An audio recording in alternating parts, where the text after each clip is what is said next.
지난해 10월 고용노동부가 전교조를 법외 노조라고 통보했습니다. 근거는 이렇습니다.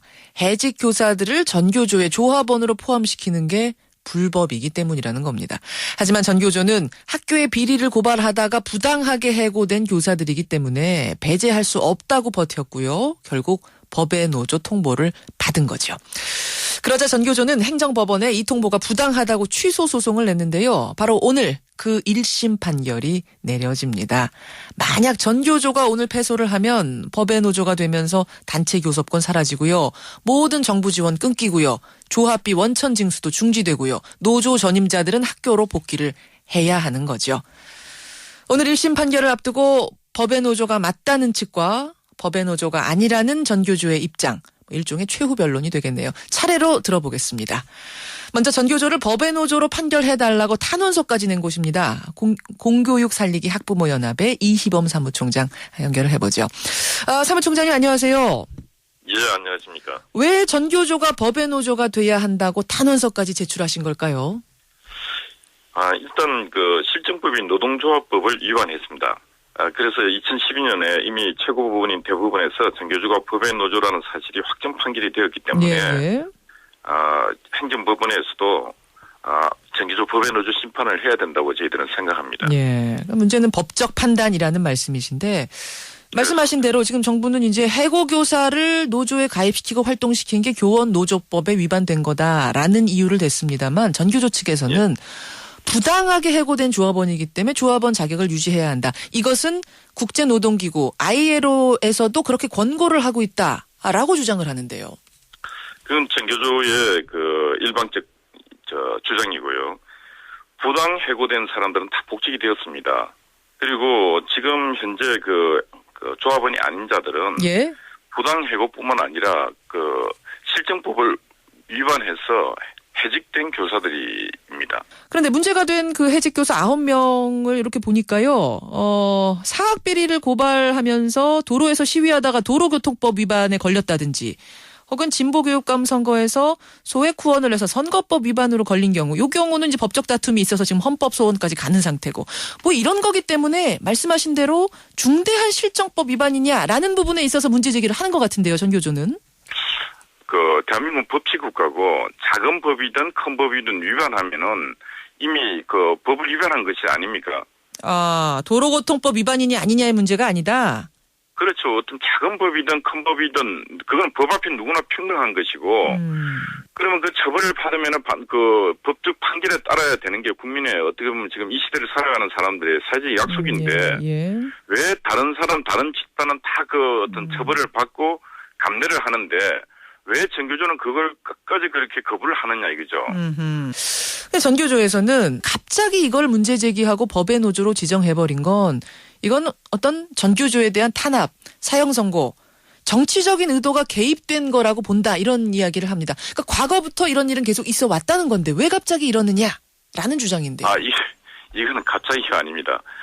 저희들 학부모단체도 수년간 전교조에게 노동자에서 교사로 돌아오라고 요청을 수없이 했고, 그리고 이제 전교조 추방을 위해서 저희들이 국민 60만의 서명까지 받기도 했습니다. 전교조 추방은 또 좀 다른 이야기인데, 전교조 추방이라는 건 또 어떤 의미일까요?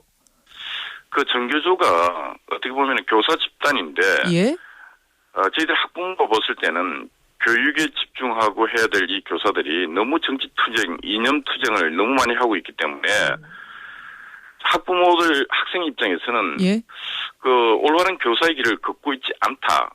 그래서 끊임없이 저희들 나름대로 학부모의 방식을 요구를 했고 정부 입장에서는 이게 전교조가 아까 말씀드린 대로 노동조합법을 위반해서 몇 년간의 재판 절차를 거쳐서 3심의 확정 판결을 받았는데 받고 난 뒤에도 끊임없이 노동부에서 규약을 고치라고 그랬습니다. 규약을 고쳐서 합법적인 노동조합을 거쳐서 가라고 그랬습니다. 그런데 전교조가 비상대의원회의를 거쳐갖고 이걸 규약을 고치지 않고 우리 방식으로 가겠다 해서 지금 하고 있는 것은 정치투쟁입니다.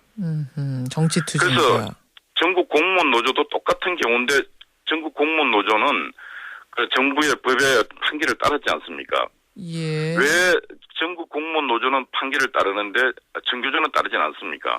그래서 이게 제가 볼 때는 전교조가 과대한 힘을 믿고 법치를 우습게 알고 있다는 거죠, 전교조가. 근데 전교조 측에서는 오히려 바로 그 부분을 지적합니다. 전교조를 추방하고 싶어서 이 지금 부당 해고자들이 이 전교조에 포함된 그 부분을 문제 삼아서 이 기회에 정말 추방하려는 거 아니냐, 이 기회에 사형 선고 내리려고 하는 거 아니냐, 정치적인 의도가 과하게 개입된 것이다, 이렇게 말을 하는데요. 제가 볼 땐 전혀 아닙니다. 지금이라도 전교조가 조합원이 아닌 자를 조합원으로 두고 있는 이 전교조 규약을 수정하면 되는 것입니다. 징계를 거쳐서 해지게 됐으면은 다른 절차를 해서 자기들이 그분들에게 보호를 해주면 되는 겁니다. 경제적 보호라든가 여러 가지가 있거든요. 다른 방법을 찾아라. 그러니까 법 안에서 다른 방법을 찾아라, 이런 말씀이세요. 예, 제가 아는 한 이 조항만 수정하면은 전교조는 아무런 페널티 받을 이유가 없습니다. 알겠습니다. 여기까지 말씀 듣도록 하지요. 고맙습니다. 예, 감사합니다. 공교육 살리기 학부모연합 이희범 사무총장 먼저 연결을 했습니다. 이번엔 전교조 당사자의 의견 들어보죠. 하병수 대변인 나와 있습니다. 하 대변인님, 안녕하세요. 예, 안녕하세요. 예, 지난주부터 전교조 위원장이 단식 농성 중이시라고요? 예. 오늘 10일째입니다. 예. 1심 판결 오늘 앞둔 우선 전교조 입장, 심경 어떻습니까? 예, 저희들 6만 조합원뿐만이 아니라 이제 국민들도, 그다음에 사실 전교조를 눈에 가시처럼 여기는 사실 박근혜 대통령도 국제사회도 오늘 주목하고 있는 것을 저희들 알고 있습니다. 그래서 올해 전교조가 25년을 맞이하는데요. 1,500명 해직으로 출발했고 한 해도 해직 교사가 없었던 때가 없습니다. 해직 교사들을 조직을 위해서 애쓴 분들인데 이분들 조직에서 내치라라는 요구 자체가 표준적 요구이기 때문에 오늘 사법부의 판단은 이 민주주의가 후퇴되지 않고 그다음에 노동조합 정체성을 인정하는 그런 판결을 기대하고 있습니다. 예. 근데 앞서 보수 학부모 단체의 이야기도 우리가 들어봤습니다만 전교조가 분명히 법을 어기고 있는 거 아니냐. 그러니까 부당해고, 사학비리 같은 것 고발하다가 부당해고된 분들은 다 복직이 됐고 지금 남아있는 문제의 9분은 실정법 위반으로 해고가 된 거지 이게 사회의 어떤 정당함을 위한 해고가 아니다라고 주장을 하시는데요. 예, 이분들은 파렴치범이 아닙니다. 일각에서 성추행범이나 이런 교사들이 아니고요. 예. 조직의 어떤 지침을 가장 먼저 실천했던 분이고. 예를 들면 좀 구체적으로 예를 들면 어떤 식일까요? 그러니까 전교조 역사를 보면 1,500명의 교사들도 사실 실정법 방식 위반이었죠. 불법 노조에 가입했다는 이유로 다 복직하셨고요. 지난 MB 정부 때도 일제고사 시국선언 관련해서 39분의 해직되셨는데 다 복직하셨습니다. 남아있는 분이 9분인데 이분들도 곧 복직하실 분들입니다. 주로 이제 사학 민주화 운동에서 장기적으로 이제 농성을 하다 보면 이제 도로교통법 같은 실정법 위반에 걸리게 돼 있습니다. 예. 그 자체를 단순히 실정법 위반이라고 규정하는 것이 아니라 결국 사학 민주화라는 운동의 본질 속에서 이제 해직되신 분이기 때문에 저희들 입장에서 당연히 부당한 해고라고 주장할 수밖에 없는 것입니다. 그렇다면 전교조에서는 그 부당 해고 그 교사들 9분 문제가 아니라 다른 이유가 또 있다고 생각하시는 건가요? 예, 이번 지난 이제 법외노조 통보 과정에서 저희들은 박근혜 새 정부가 전례 없이 전교조를 법 밖으로 내밀고자 하는 그 의도가 무엇일까 궁금해 생각해봤습니다. 예.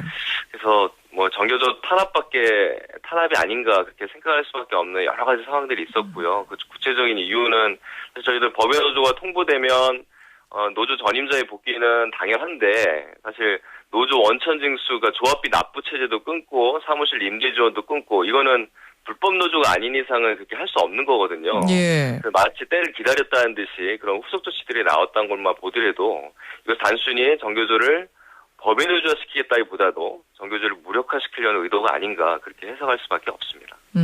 그 9명이 그럼 이 9명 때문에 지금 법의 노조가 돼야 되는 상황이라면 그 9명 교사들에겐 좀 미안할 수도 있겠습니다만 전교조 입장에서는 그분들을 좀 배제시키고 가면 어떻습니까? 저희들도 법의 노조 자체에 대한 중요성보다도 왜 박근혜 정부가 들어서자마자 이제 전교조를 법 밖으로 내밀려고 하는가라고 했을 때는 박근혜 대통령과의 개인적인 인연은 사학법 개정 과정에서 심각한 다툼이 있었고요. 그때부터 이제 박근혜 대통령이 이제 전교조에 대한 이제 미움이 굉장히 커졌던 걸로 저희들 알고 있습니다. 그리고 작년 같은 경우도 이제 교학사 친일 교과서로 대표되는 교학사 교과서 채택에 대한 반대 운동을 전교조가 좀 진행을 했었고요. 했었죠. 여러 차례 박근혜 정부가 추진하고 있는 정책에 대한 비판적인 역할들을 많이 해왔습니다. 예. 그렇기 때문에 그것에 대한 일종의 보복 내지는 앞으로의 이제 교육 부분에 진보 교감 시대도 있지만은 저도 전교조가 학교에서 영향력들을 최대한 제어하기 위해서 법 밖으로 내몰고자 하는 의도가 분명히 깔려 있다라고 누구든지 이렇게 해석할 수밖에 없는 상황입니다. 예, 그렇기 때문에 더 9명 배제해라라는 그 주문에 굴복할 수가 없었다 이런 말씀이신 건가요? 저희들이 들어줘도요. 예. 어떻게든 전교조를 엮어서 법 밖으로 내밀려는 계획들은 갖고 있는 걸로 알고 있습니다. 9명 해고 노동자가 문제가 아니라 그걸 해결하고 나면 또 문제 다른 게 생길 거다? 그렇습니다. 그래서 탄압이 중단될 리가 없고 이번 정부 내내는 어쨌든 전교조에 대한 타격을 좀 주고자 하는 그런 과정들이 계속 예상이 되기 때문에 단순히 법의 노조만 보고 저희들은 대응할 수는 없는 부분입니다. 오늘 1심 결과 어떻게 보고 계세요?